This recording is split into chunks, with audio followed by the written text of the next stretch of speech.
요즘 제 또래의 아빠들은 아들보다 딸을 더 선호합니다. 오죽하면 딸바보라는 말이 거의 일반 명사처럼 쓰일 정도일까요? 하지만 불과 몇십 년 전만 해도 딸들은 그다지 존중받지 못했습니다. 제가 태어나던 시절에도 남아선호 사상이 굉장히 세서요. 아들을 낳지 못하면 며느리의 도리를 다하지 못했다라고 해가지고 굉장히 구박을 받던 시절이 있었습니다. 제가 조선시대를 살았나 굉장히 오래된 얘기처럼 들리지만 별거 얼마 되지 않았습니다. 그뿐입니까? 전후시대, 그러니까 6.25 전쟁 이후에는 다 가난하니까 아들만 학교를 보내고요. 딸들은 학교에도 가지 못하고 남의 집 식모로 보내지는 일들이 굉장히 비일비재하게 일어났습니다. 하지만 지금은 어떤가요? 요즘에 분위기가 완전히 역전되었죠. 요즘에는 아들을 가진 부모들이 그 입에 달고 사시는 말들이 있습니다. 뭐라고요? 아들 키워봤자 하나 쓸데없다.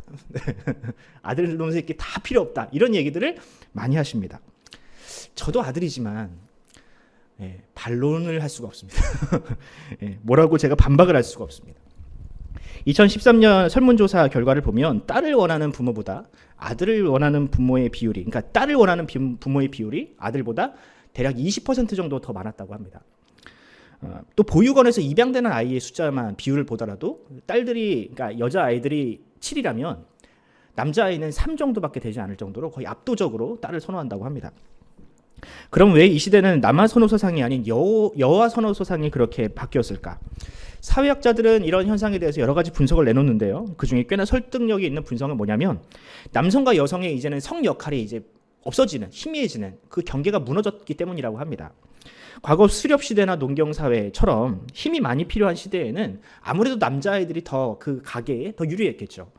힘이 센 그 아들들이 그 집에 많으면 그 집의 경제력이 굉장히 이제 그 유리한 경우가 생긴다는 겁니다. 하지만 지금은 힘이 필요한 대부분의 일들은 로봇이나 기계가 대체하고 있습니다. 이제는 사람은 기계가 할 수 없고 오직 사람만이 할 수 있는 그런 감성적인 일이나 혹은 섬세한 이런 작업들에 사람의 인력이 더 많이 투입이 되고 있어요. 근데 이런 일들은 오히려 남자들보다는 여자들에게 더 많이 유리하다는 사실입니다. 또 종교의 영향도 있습니다. 과거 우리나라를 포함한 동양권은 유교와 성리학의 지배를 받는다 해도 과언이 아니었습니다. 유교는 제사를 모시는 것을 굉장히 중요한 일로 여기잖아요. 여러분들도 알다시피 과거 이제 제사를 지내던 시대에는요, 오직 그 일을 장남만이 할 수 있기 때문에 장남에게 재산을 굉장히 많이 물려줬습니다. 심지어는 딸들은 남의 집 식구라고 해가지고 유산을 한 푼도 물려주지 않는 일들이 굉장히 많았습니다. 하지만 이런 유교라는 전통도 점차 희미해지고 이제는 남자아이, 여자아이 할 것 없이 모두가 동등하게 유산을 상속받는 그런 것이 법으로도 명시가 되어 있습니다. 오늘 우리가 묵상한 이 민수기에도 뭐 맥락은 좀 다르지만 비슷한 내용이 이야기가 기록되어 있습니다. 과연 오늘 본문에 등장하는 이 슬로브하세라는 이 딸들이라는 사람들은 누구이며 왜 성경은 이렇게 이름도 생소한 이 슬로브하세 딸들의 이야기를 굉장히 중요하게 다루고 있는지를 살펴보도록 하겠습니다. 먼저 오늘 본문의 배경을 좀 살펴보도록 하겠습니다. 민수기 27장의 이스라엘 백성들은 가나안 땅에 들어가기 직전의 이스라엘 백성들이었습니다. 즉 출애굽한 지 한 40년 정도가 지난 이후에 일어난 일입니다. 하나님은 이때 장차 들어갈 가나안 땅에 땅 분배를 명하십니다. 그러니까 아직 그 땅에 들어가지도 않았고요. 그 땅을 정복하지도 않았고요. 땅을 밟아오지도 않았는데 하나님은 먼저 그 땅을 분배하도록 하십니다. 그 땅 분배의 기준은 무엇인가? 민수기 26장 51절로 53절까지 말씀을 한번 읽어보도록 하겠습니다. 같이 읽습니다. 시작. 이스라엘 자손의 계수된 자가 60만 7,130명이었더라. 여호와께서 모세에게 말씀하여 이르시되 이 명수대로 땅을 나누어 주어 기업을 삼게 하라. 아멘. 자, 여기 보면 하나님은 두 번째로 이스라엘 백성들에게 인구조사를 명령하십니다. 민수기 1장에서 인구조사를 한번 하고 한 번 더 해요. 그런데 이 인구조사에 숫자가 많은 지파에게는 땅을 많이 주고 적은 지파에게는 땅을 좀 적게 줘라 라고 하나님께서 그 기준을 세우십니다. 참으로 합리적이죠. 당연히 땅이 많은, 그러니까 이제 인구가 많은 지파가 큰 땅을 차지하는 것이 맞습니다. 그런데 여기 문제가 있다는 겁니다. 왜냐하면 이 숫자에 계수된 사람은 누구밖에 없어요? 남자들밖에 없다는 겁니다. 민수기 1장에서도 그렇고 민수기 26장에서도 그렇고 하나님은 20세 이상의 남성들을 숫자만 계수하고 그들을 기준으로 지금 땅 분배를 하고 계십니다. 이 이야기를 듣고 계시는 우리 여성분들 마음속으로부터 깊은 빡침이 올라오지 않으시나요?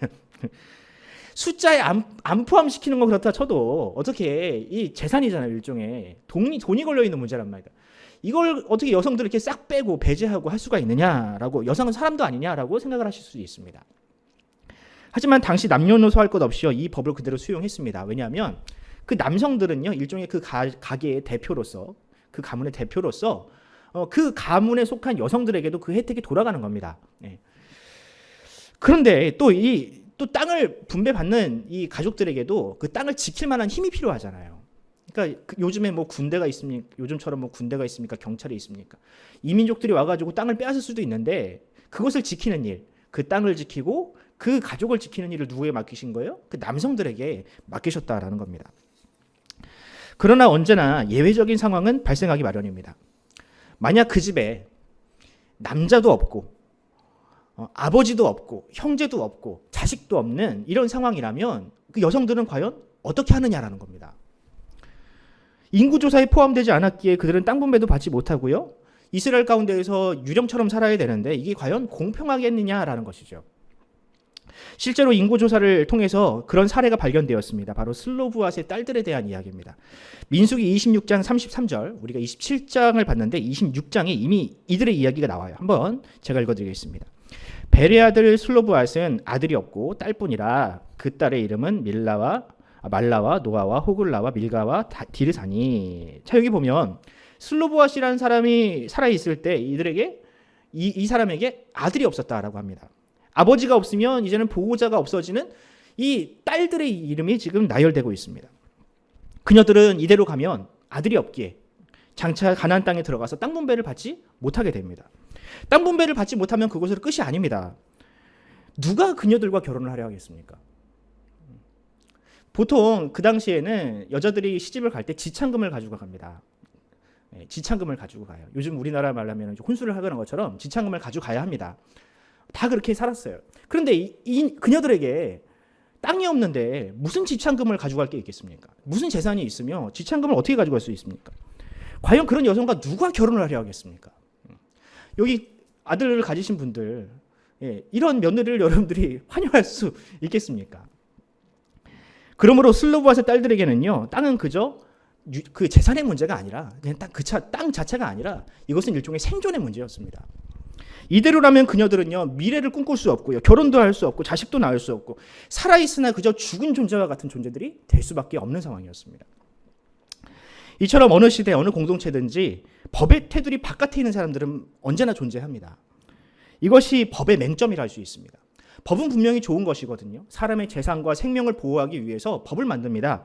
하지만 법이 이 테두리를 정해놓으면, 법이라는 테두리가 생기면 언제든지 그 법의 테두리 바깥에 있는 사람들은 존재할 수밖에 없습니다.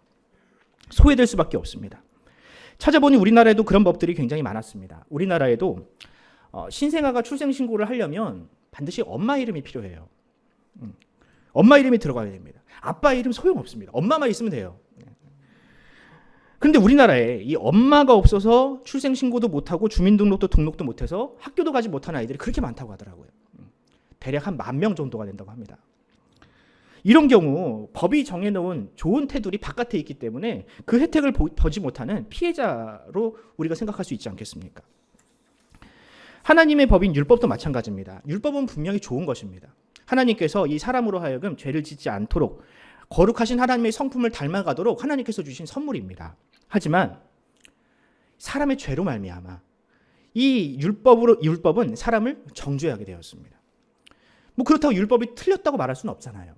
율법은 하나님의 거룩한 성품을 담고 있기 때문에 그 자체로 좋은 것입니다. 하지만 우리의 죄 때문에 우리는 그 율법의 테두리 바깥에 있는 소외된 존재가 될 수밖에 없다는 사실입니다.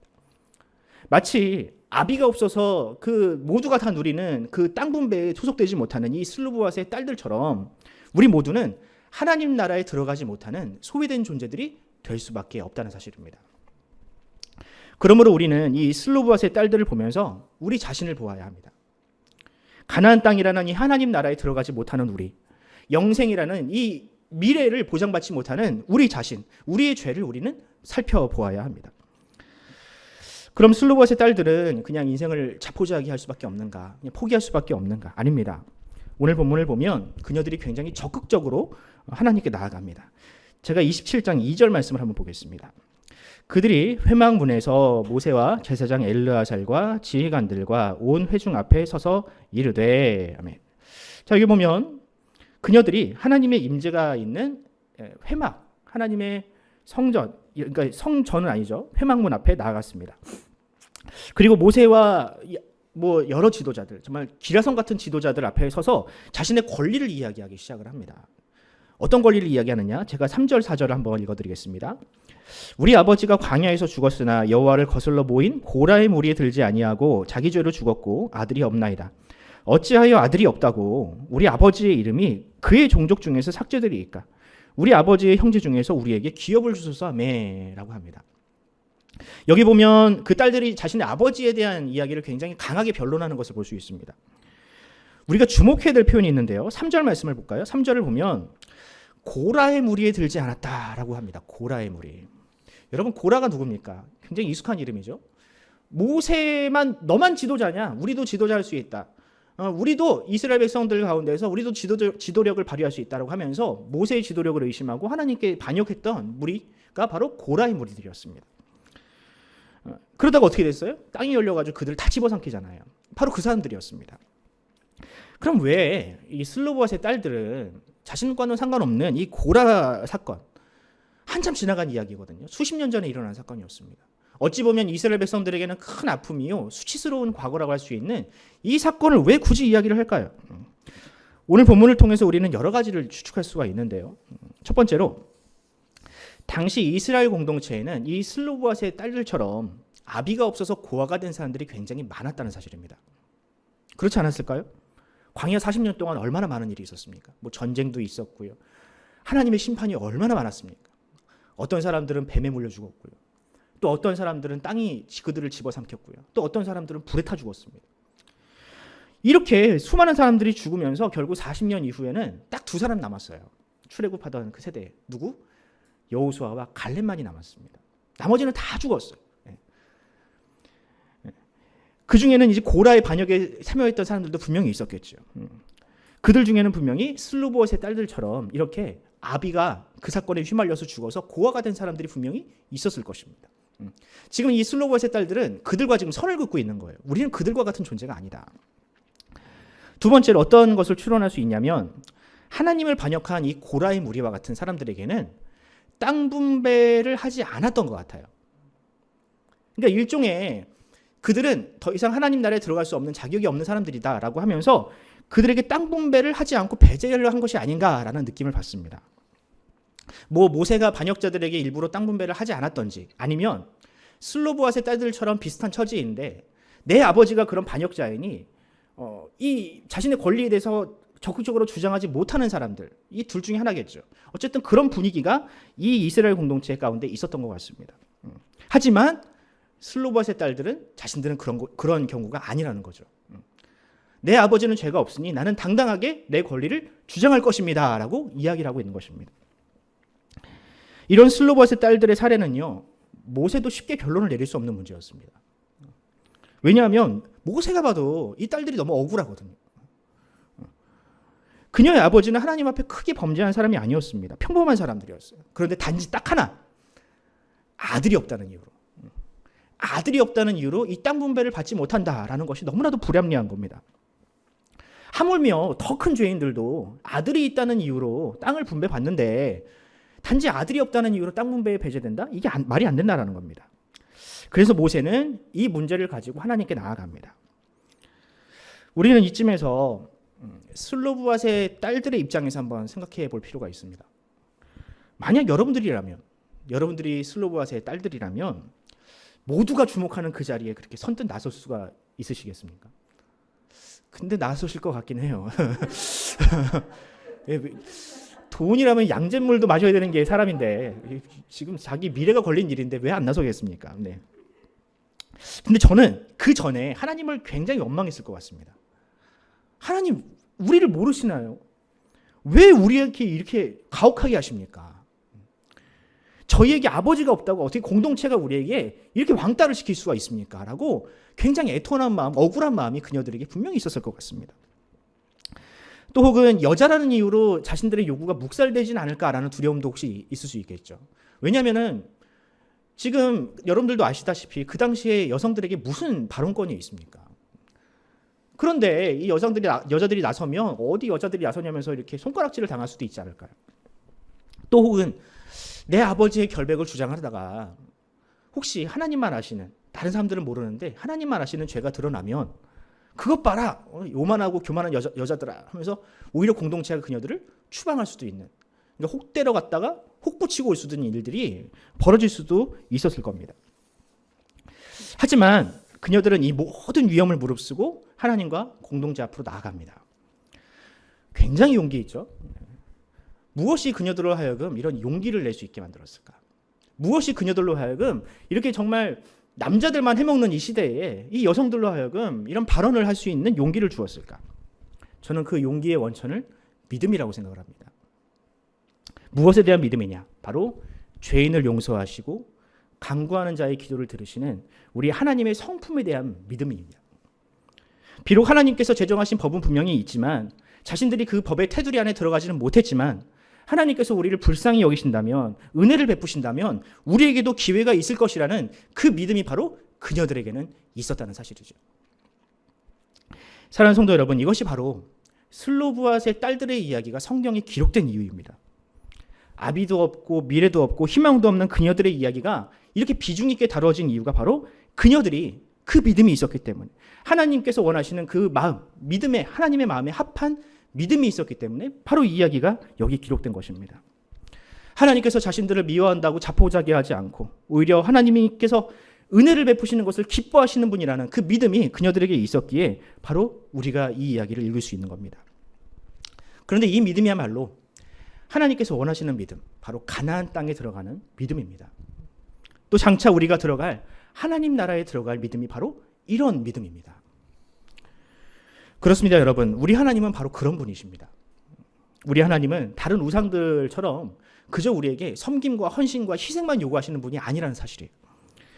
우리 하나님은 우리의 기도와 간구를 들으시고 그것을 해결하시고 응답하시는 것을 기뻐하시는 분입니다.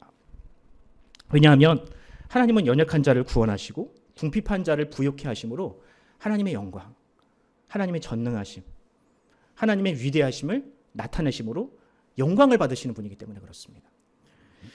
그래서 저는 이렇게 오늘 본문을 정리하고 싶어요. 오늘 본문에서 우리가 반드시 기억해야 될 한 가지 메시지가 있다면 이것입니다. 하나님은 우리를 섬기심으로 도리어 섬김을 받으신다. 다시 말하면 하나님은 우리를 구원하심으로 도리어 섬김을 받으신다라는 사실입니다. 여러분, 이 말이 좀 어색할 수도 있죠. 하나님이 우리를 섬기신다라는 말이 좀 어색할 수도 있습니다. 하지만 성경은 이 사실을 굉장히 강조하고 있거든요. 제가 마태복음 20장 28절을 한번 읽어드리도록 하겠습니다. 예수님이 이렇게 말씀하셨습니다. 인자가 온 것은 섬김을 받으려 함이 아니라 도리어 섬기려 하고 자기 목숨을 많은 사람들의 대속물로 주려 함이니라. 아멘. 또 마가복음 2장 16절 17절 이런 말씀이 있습니다. 바리새인의 서기관들이 예수께서 죄인 및 세리들과 함께 잡수시는 것을 보고 그의 제자들에게 이르시되 어찌하여 세리 및 죄인들과 함께 먹는가? 예수께서 들으시고 그들에게 이르시되 건강한 자에게는 의사가 쓸데없고 병든 자에게라야 쓸데있느니라. 나는 의인을 부르러 온 것이 아니로 죄인을 부르러 왔노라 하시니라. 아멘. 제가 한 구절만 더 인용해 보겠습니다. 우리가 얼마 전에 묵상한 시편 50편 15절입니다. 함께 읽어봅시다. 시작. 환난 날에 나를 부르라. 내가 너를 아멘. 하나님께서 영화롭게 되는 그 이유, 계기 무엇입니까? 우리가 그분을 부르고 하나님께서 우리를 건지시면 하나님께서 어떻게 되신대요? 영화롭게 되신대요. 하나님은 우리를 구원하시고 우리를 도우심으로 영광을 받으십니다. 그러므로 우리가 하나님께 기도하고 하나님께 간구하는 것은요, 도리어 하나님을 섬기는 일이 될 수 있습니다. 반대로 우리가 구원받기 위해서 하나님께 무언가를 해드려야 된다, 무언가를 해야 한다라고 생각을 한다면 우리는 정말로 하나님에 대해서 많이 오해하고 있는 것입니다. 세상은 강자가 약자로 하여금 섬김을 요구합니다. 강자가 약자에게 섬기라고 요구를 해요. 하지만 하나님 나라는요, 오히려 강자와 많이 가진 자가 가지지 못하고 연약한 자를 섬기고 나누고 또 그들을 섬김으로 기쁨을 누립니다. 그런데 우리 하나님은 어떤 분이세요? 전능하시고 누구보다 진짜로 부유하신 분이지 않습니까?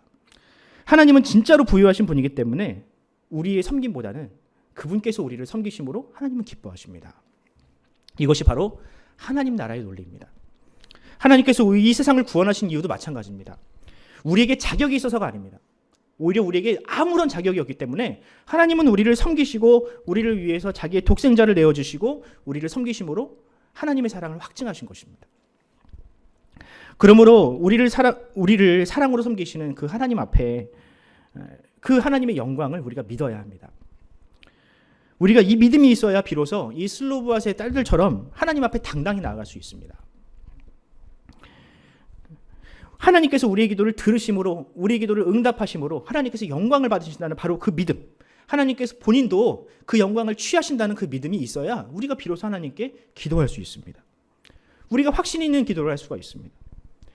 바로 이 믿음이야말로 우리에게 원하시는 진짜 믿음입니다. 물론 여기서 끝이 아닙니다, 여러분.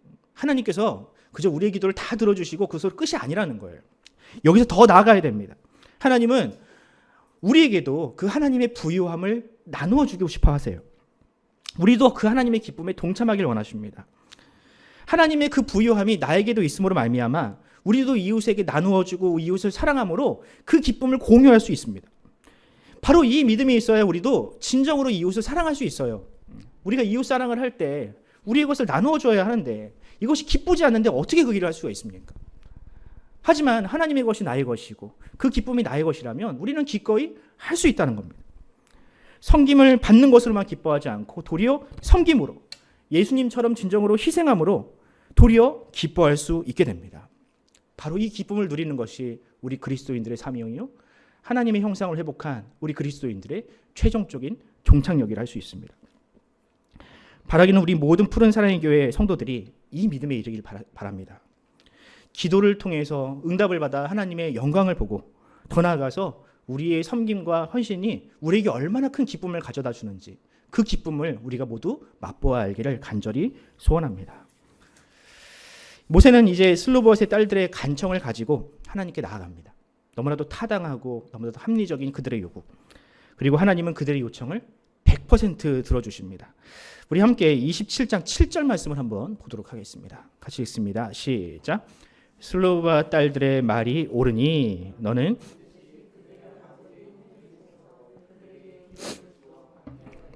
그들의 아버지의 기업을 그들에게 돌릴지니라. 아멘. 하나님은 이 슬로브앗의 딸들의 요청을 100% 응답하셨습니다. 이제 슬로브앗의 딸들은 앞서 이야기했던 대로 죽은 자가 아닙니다. 미래가 암울한 존재가 아닙니다. 이제는 미래가 보장된 산자로서 이스라엘 백성들 가운데서 살 수 있게 되었습니다. 이것을 신약의 용어로 표현하자면 그녀들은 죽음에서 생명으로 구원을 받았습니다. 그럼 왜 애초에 하나님은 법을 좀 디테일하게 만들지 않으시고 이렇게 엉성하게 만들어가지고 이 슬로브앗의 딸들처럼 억울한 사람들을 만드셨을까?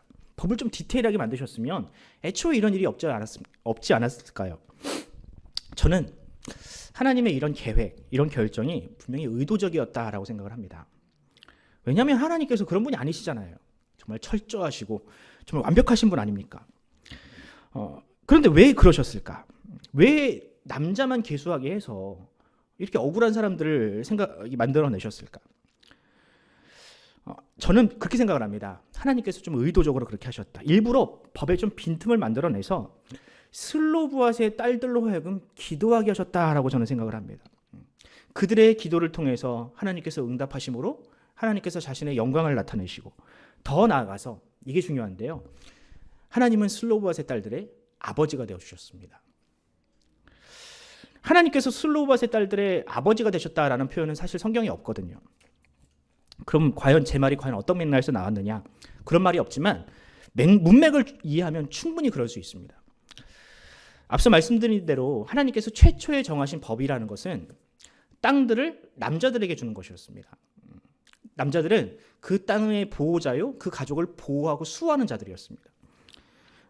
이 기준대로라면 절대로 슬로브앗의 딸들처럼 보호자가 없는 사람들은 그 땅을 차지할 수 없게 됩니다. 하지만 결국 그녀들이 땅을 분배받았습니다. 굉장히 모순이죠. 보호자가 없는 그들에게 땅이 생겼다. 하나님의 법은 여전한데 그들에게 땅이 돌아갔다. 왜 이런 모순이 일어났을까요? 법이 바뀌지 않았다면 슬로보앗의 딸들의 신분이 바뀌어야 합니다. 하나님의 법이 그대로라면 이 아비가 없는, 보호자가 없는 슬로보앗의 딸들의 신분이 바뀌어야만 합니다. 그렇다면 그녀들의 신분이 바뀌었다면 그들에게 보호자가 생겼다는 뜻입니다. 그녀들에게 새로운 아버지, 새로운 보호자가 생겨야 합니다. 그럼 누가 그녀들의 보호자가 되셨을까? 누가 그 땅에 들어가서 그 이민족들과 그 불량배들의 어떤 공격과 위협에 누가 그들을 보호할 수 있을까? 그 일을 지금 하나님께서 하시겠다는 뜻입니다. 그 새로운 아버지는 가나안 땅의 진정한 주인이시요 이 세상 모든 만물의 주인이신 하나님이실 수밖에 없습니다. 그렇습니다, 여러분. 슬로보앗의 딸들은 믿음으로 하나님께 나아감으로 땅도 받았고요. 하나님이라는 더 좋은 선물도 받았습니다. 더 나아가서 그녀들은 하나님을 믿는 믿음으로 자신의 기도를 들으시는 이 하나님이라는 그 아버지를 가지게 된 것입니다. 이제 이 슬로보앗의 딸들의 이야기를 통해서 우리 자신을 한번 비추어 보기를 바랍니다. 과연 이 슬로보앗의 딸들과 같이 우리도 하나님을 아버지로 두고 있는가?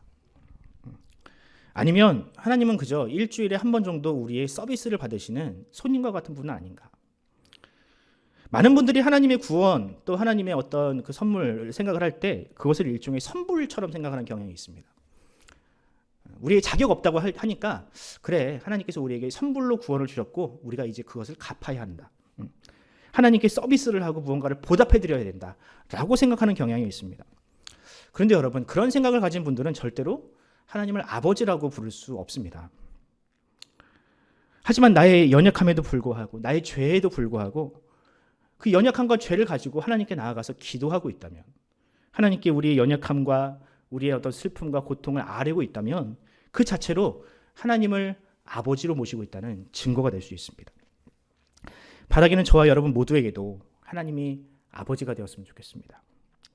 육신의 아버지보다 우리를 더 잘하시고 육신의 아버지보다 훨씬 더 부유하신 바로 그분이 이 땅에서 우리에게 아버지가 되셔서 우리를 보호하시고 이 땅에서 우리에게 은혜를 주신다는 사실을 우리가 좀 경험해 봤으면 좋겠습니다.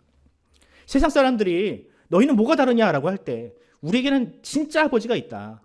육신의 아버지보다 훨씬 더 좋은 아버지가 우리 아버지시다라고 자랑하고 그때 은혜를 나누고 간증하는 그런 인생이 되었으면 좋겠습니다. 이제 말씀을 맺겠습니다. 좀 지난 통계이지만 2010년에 세계 선교에 관한 연간 통계표라는 것을 제가 본 적이 있습니다. 벌써 13년 전 얘기니까 호랑이 담배 피던 시절 얘기 같지만 좀 들어주시기 바랍니다. 이 통계에 의하면 세계에는 한 번도 복음을 듣지 못한 사람들의 숫자가 한 20억 명 정도 되고요. 이는 전 세계 인구로 따지면 한 30% 정도 됐다고 합니다. 이 말을 다시 거꾸로 얘기하면 그 땅에 복음을 증거하는 교회가 없는 지역이 30%가 된다라는 뜻입니다. 만약에 이들에게 복음을 들려주려면, 다시 말하면 교회를 세우려면 뭐가 필요할까요? 우리의 기도가 필요하겠죠. 네. 근데 그것보다 돈이 필요합니다. 그럼 과연 교회에 그런 돈이 있는가라고 할 때 놀랍게도 충분히 있다고 합니다. 이 통계에 이런 내용도 있는데요. 전 세계 개신교인들이 헌금을 얼마나 하느냐? 자신의 소득의 한 2.5%를 헌금을 한다고 합니다. 그거밖에 안 되냐? 나는 10% 이상을 하는데 라고 하시는 분들이 있을 수 있는데요. 어디까지나 평균치입니다. 그렇게 전 세계 교인들이 개신교인들만 따졌을 때 헌금의 총 수입이 대략 29조 달러라고 합니다. 감이 잘 안 오시죠?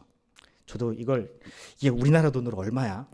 제가 환율을 이렇게 계산을 해봤는데 잘 계산이 안 되는 거예요. 공을 막 붙여야 되는데 막 안 넘어가는 거 있죠. 들어본 적이 없는 돈이라. 대략 3경 정도가 된다고 합니다. 3경. 어마어마한 돈이죠. 한 해 동안. 교인들이, 지구상에 있는 개신교인들이 하는 헌금의 총 액수가 한 3경 정도 된다 합니다. 그런데 이 가운데에서 한 5,100억 달러라고 할 수 있는 대략 한 1.73% 정도가 합니다. 그 돈이, 그 비율이 기독교적인 일에 쓰이고요. 또 그 돈 1.73%에서 5.7%, 그러니까 대략 한 290억 달러 정도가 해외 선교에 쓰인다고 합니다.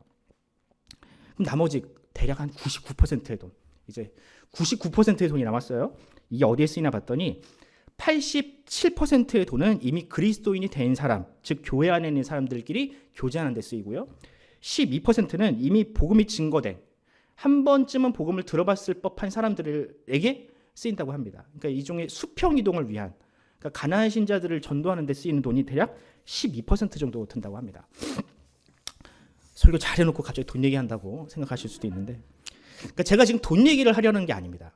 뭐 그렇다고 뭐 교회가 돈을 잘못 쓰고 있다 이렇게 저격하려는 것도 아닙니다. 저는 하나님께서 우리에게 주신 은혜가 얼마나 큰지를 얘기하고 싶어요. 우리는 온 천지 만물의 주인이신 하나님을 아버지로 모신 사람들입니다. 우리는 이미 너무나도 큰 선물을 받았고요. 앞으로도 큰 선물을 받을 겁니다.